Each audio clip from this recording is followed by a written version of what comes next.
आप देवर्षि नारद जी का नाम बड़े आदर से लेते हो, सुनते हो। बड़े विद्वान थे, ब्राह्मण कुल में पैदा हुए, 4 वेदों के ज्ञानी बने, ज्ञाता बने, और पिछले जन्म की साधना उपासना से इतनी उनको रिद्धि सिद्धि मिल गई कि रोज स्वर्ग वैकुंठ आने जाने लगे। भगवान विष्णु के विष्णुपुरी में रोज आना, रोज जाना। बड़ा मान सम्मान, दुनिया में जगत गुरु कहे जाने लगे। एक दिन किसी ने नारद जी से चुगली किया कि नारद जी, आप कहते हो कि हम भगवान विष्णु के बड़े भक्त हैं, लेकिन आपको मालूम नहीं, जब आप उठ करके चले जाते हो तो भगवान विष्णु उस जगह की लिपाई पोताई कराते देवी लक्ष्मी से। आपको पापी समझते हैं, अशुद्ध समझते हैं। नारद जी को विश्वास का ऐसा कैसे हो सकता? भगवान विष्णु हमको इतना प्यार दुलार देते, हम उनके परम भक्त हैं, वो हमारा इतना बड़ा अपमान क्यों करेंगे? लेकिन जब एक ही बात कई बार और गांव में कई लोग कहने लगते हैं, तब कभी कभी मन में शंका होने लगती है। जैसे एक आदमी ने आपसे गांव में कहा कि भाई, हमने आपकी स्त्री को उनसे बात करते देखा। पहली बार आप कहोगे नहीं, ऐसा नहीं हो सकता। तब तक मान लो किसी दूसरे आदमी ने वही बात कह दिया, अरे भैया आपकी औरत को हमने वहाँ देखा। तब तक तीसरे आदमी ने वही बात कह दिया।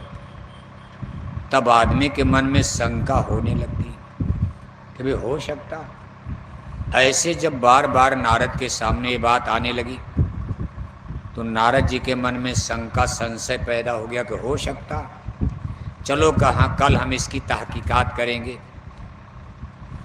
कल हम इस चीज़ की परीक्षण करेंगे, देखेंगे सच्चाई। अगले दिन वहाँ बैठे, थोड़ी देर बैठने के बाद उठ करके चलने लगे और थोड़ी दूर जा करके फिर लौट गए। जब नारद जी वहाँ पहुँचे तो बात सच्ची, जहाँ नारद जी बैठे थे देवी लक्ष्मी उस स्थान की लिपाई पुताई में लगी है। अब नारद जी को बहुत गुस्सा आया, भगवान विष्णु पर ही गुस्सा हो गए, क्रोधित हो गए। अरे कहा, भगवान, मेरा इतना बड़ा अपमान! मैं तो सोचता था मैं आपका परम भक्त हूँ, और आप हमको इतना नीच, इतना अशुद्ध, अपवित्र, पापी समझते हो। हम जहाँ बैठते हैं धरती अशुद्ध हो जाती। लेकिन भगवान विष्णु को गुस्सा नहीं आया। उन्होंने बड़े प्यार दुलार से समझाया, नारद, भगवान कभी भक्त का नुकसान नहीं चाहते। सही है कि आप हमारे सच्चे भक्त हो, लेकिन मैं ये चाहता हूँ कि आपकी आत्मा का नुकसान न हो जाए, आत्मा अधोगति में न चली जाए। नारद ने कहा, इसका मतलब? कहा, इसका मतलब यह है कि नारद, अभी आपके मुक्ति का रास्ता अवरुद्ध है। आप भले ज्ञानी विज्ञानी बन गए, लेकिन आपके मुक्ति का दरवाजा अभी बंद है। चाबी तो गुरु के हाथ में होती है। गुर कुंजी जो बिसरे नाही, घाट टाना छिल में खुन जाही। और नारद, आपने गुरु तो किया नहीं, आप निगुरा हो। निगुरा का शरीर अशुद्ध होता, निगुरा के हाथ का पानी पीने में दोष लगता, निगुरा के हाथ की रोटी खाने में दोष लगता। इसलिए नारद, आप मृत्युलोक में जाकर किसी देहधारी मनुष्य को गुरु बना लो। नारद जी ने कहा, प्रभु, मुझको तो लोग मृत्युलोक में जगत गुरु कहने लगे। भगवान विष्णु ने कहा, यह भी कानून का उल्लंघन है। आप विद्यार्थी बने नहीं तब तक मास्टर कैसे बन गए? भाई पहले तो विद्यार्थी तब न मास्टर बना जाता। आप शिष्य बने नहीं और गुरु बनकर बैठ गए। इसलिए नारद, ऐसी भूल मत करो, जल्दी जाओ। नारद ने कहा, प्रभु, गुरु किसको बनाऊं, कौन बनेगा?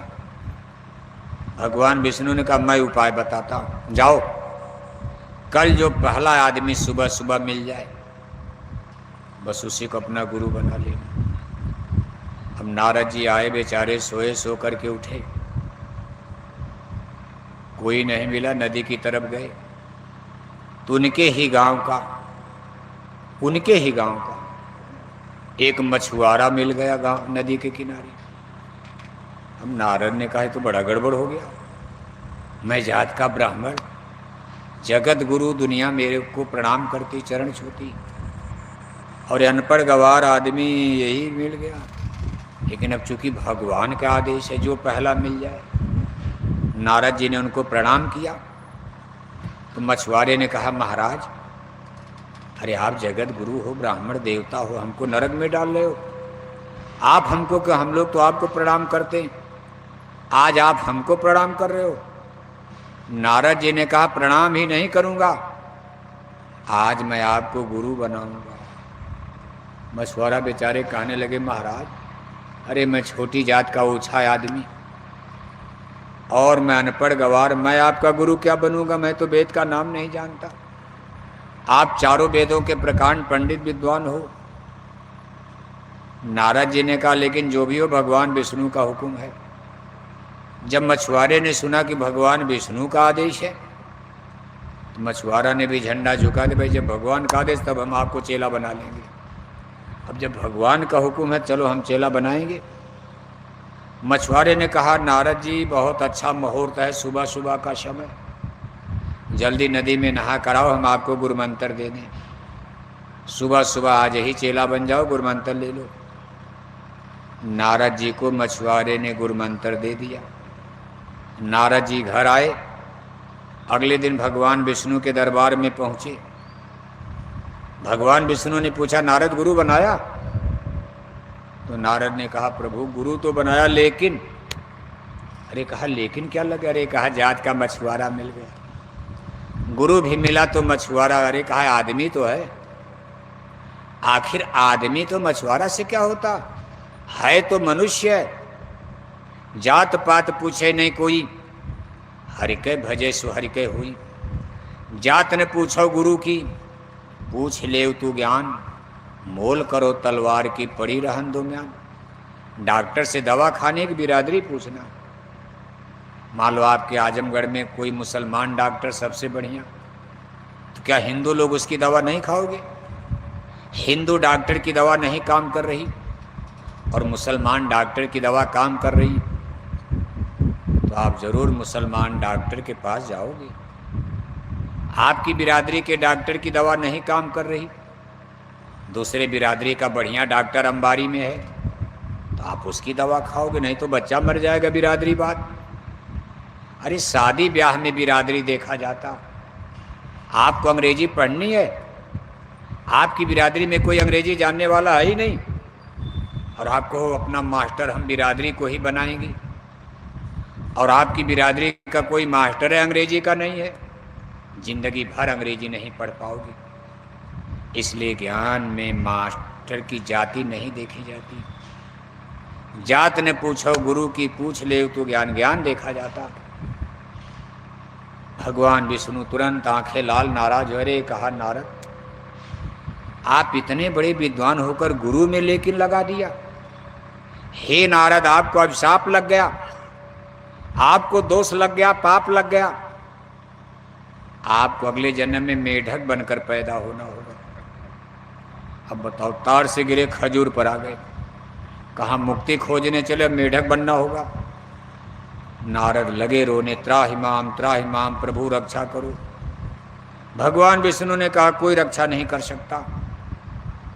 कबीर हरि के रूठते गुरु के सरने जाए, और कह कबीर को रूठ गए तो हरि नहीं हो सहाय। देवी देवता भगवान नाराज हो जाए तो गुरु रक्षा कर सकते, लेकिन अगर गुरु सदगुरु नाराज हो जाए तो देवी देवता ईश्वर भगवान भी नहीं बचा सकते। अब ये कानून भगवान का, हमारा आपका नहीं बनाया, ये आदमी ही कानून बन गया गुरु की महिमा में।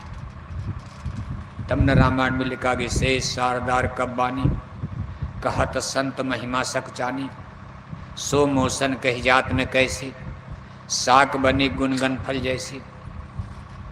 संतों की महिमा रामायण गीता वेद भागवत गा रहे हैं। नारद ने कहा प्रभु उपाय? कहा एक ही उपाय, अपने गुरु के पास जाओ। अब गुरु ही आपको बचा सकते, नहीं तो आपको 84 में मेढक बनना होगा।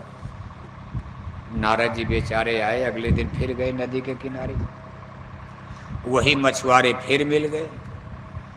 नारद जी उनको देख करके जोर जोर से चिल्ला कर लगे रोने। मछुआरे ने कहा, नारद अभी तो कल आपने गुरु बनाया, इतनी जल्दी रातों रात कौन मुसीबत आ गई?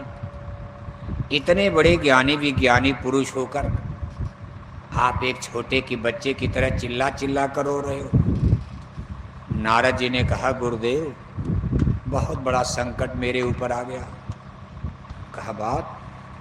कहा भगवान विष्णु ने सूचना दिया कि मुझको अगला जन्म मेढक का मिलेगा। बताओ क्यों, आखिर ऐसा कैसे हो गया? कहा मुझसे आपका तिरस्कार, आपका मेरे द्वारा अपमान हो गया। तो गुरुदेव ने कहा, नारद अपमान मेरा हुआ तो श्राप भगवान विष्णु कौन देने वाले हैं? तुम्हारा गुरु तो तुमसे नाराज नहीं है, और अगर गुरु करने के बाद मेढक बनना पड़े तो ऐसे गुरु को दूर से प्रणाम करके छोड़ दो। जो गुरु आपको बचा न सके जन्म मरण से, वो गुरु है ही नहीं। अंधा गुरु और बहिरा चेला होए नरक में। अंधे गुरु से काम नहीं, इसी दुनिया में गुरु बहुत हैं। कहा नारद चिंता मत करो, आपकी सारी जिम्मेदारी अब मेरी है। देखो तुरंत गुरुदेव ने एक कंकड़ का पत्थर का छोटा सा टुकड़ा उठाए, 84 लकीर दाएं 84 लकीर बाएं ऐसे खींचकर, 84 लकीर एड़े 84 लकीर बेड़े ऐसे खींचकर बालू में, और नारद से कहते कि नारद बिल्कुल नंगा हो जाओ, और नंगे होकर इसी बालू मिट्टी पर लोटो जरा। तो नारद ने कहा इससे क्या होगा? अरे कहा आपकी 84 यानी जन्म मरण कट जाएगा। आकर 4,84,000 योनि भ्रमत ये जीव अविनाशी, अंडज पिंडज उखमज स्थावर, 30 लाख स्थावर पेड़ पौधे पहाड़, 27 लाख उखमज कीड़े मकोड़े, 23 लाख अंडज अंडे से पैदा होने वाले, 4 लाख पिंडज 4 पावे के जानवर, इसी में जीव भटक रहा है। कहा नारद जन्म मरण छूट जाएगा, लौट जाओ, ये नक्शा है। नारद जी ने कहा ये कौन पूजा है? बड़े बड़े ऋषि मुनि जंगल में हड्डी गला डाले, मंत्र राम नाम मंत्र जपते जपते जीवन बिता दिया जंगलों में, उनकी तो 84 जन्म मरण कटा नहीं, और आप कहते हो बालू मिट्टी में लेट जाओ जन्म मरण कट जाएगा। तो गुरुदेव ने कहा नारद बहस मत करो, ये संतों का साइंस ऑफ सोल अध्यात्मवाद है, ये मन और बुद्धि से बिल्कुल परे, इसमें अकल बुद्धि काम नहीं करती। सदगुरु कहें करो तुम सोई, मन के कहे करो मैं अपनी अकल मत लगाओ। जो सदगुरु का हुक्म है पालन करो। मंत्र मूलम गुरुर्वाक्यम, जितने दुनिया में मंत्र हैं सब संतों ने बनाया, संतों की वाणी ही मंत्र हो गई। रामायण गीता वेद भागवत शास्त्र पुराण कोई आसमान से तो गिरा नहीं, संतों महात्माओं ने ही तो मंत्र बनाया। चाहे कोई मंत्र का आप जाप करते हो, ये संतों ने, गुरुओं ने, महात्माओं ने, ऋषि मुनियों ने यह स्थापित किया। कहा नारद बहस मत करो ये मन। अब नारद जी के सामने कोई विकल्प भी नहीं था। अब देख रहे हैं कोई गांव का आदमी आ गया तो बड़ी बेइज्जती आज हो जाएगी कि कौन पागल आदमी इतने बड़े विद्वान को पागल बैग तो नंगा कर दिया, दूसरे बालू में लेटा रहे हैं और कहते मुक्ति मिल जाएगी। नारद ऐसा विद्वान आदमी सकते में आ गए, लेकिन कोई दूसरा विकल्प नहीं है, इसलिए मजबूरी में देखो सब कपड़े उतार कर नंगे होकर लगे लौटने। गुरुदेव ने कहा चिंता मत करो, मैं पहरा दे रहा हूँ, कोई नहीं आएगा, और कोई आएगा तो मैं रोक दूंगा, आप बेधड़क लौटो। इसी में सारे शरीर में मिट्टी धूल लग गया।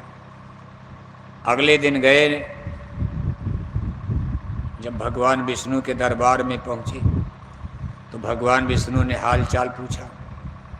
नारद जी को बड़ी उत्सुकता थी, अभी शंका थी कि वास्तव में मेरा जन्म मरण कटा कि धोखा हो गया। अभी भी विश्वास नहीं हो कि बालू में लेटने से मुक्ति मिल जाएगी। नारद जी ने कहा प्रभु सब तो ठीक है, हमारी जन्म कुंडली देखकर बताइए कि मेरा अगला जन्म कहाँ होगा। जब उनकी जन्म कुंडली खोली गई, पन्ना खोला गया नारद का, तो बिल्कुल व्हाइट यानी सफ़ेद हो गया। न कोई इसमें जन्म है, न कोई मरण, कुछ है ही नहीं। नारद जी को बड़ी खुशी हुई कि भाई खेल काम बन गया, गुरु पर विश्वास हो गया। लेकिन भगवान विष्णु ने आश्चर्य से पूछा, नारद ये तमाशा कैसे हो गया? अभी कल तो इसमें लिखा गया था कि आपको अगला जन्म मेढक का मिलेगा, रातों रात ये जन्म कुंडली सफ़ेद कैसे हो गई? तब नारद ने कहा प्रभु ये मेरे गुरु की कृपा से हो गया।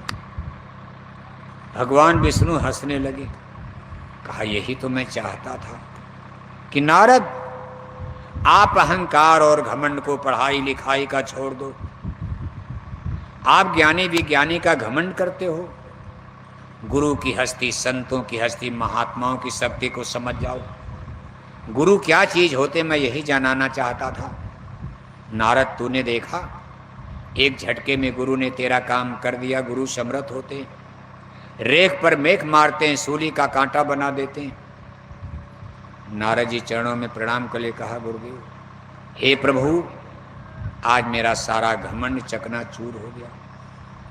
कहने का मतलब यह है कि गुरु ही मुहर लगाएंगे।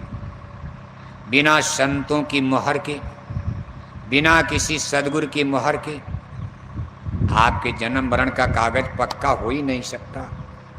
जैसे आप कितनों पढ़े लिखे आदमी हो, लेकिन जब तक स्कूल का प्रिंसिपल मास्टर अपनी दस्तखत न कर दे, अपनी मुहर न लगा दे, आपकी डिग्री, आपकी मार्कशीट, सर्टिफिकेट पक्की नहीं मानी जाएगी।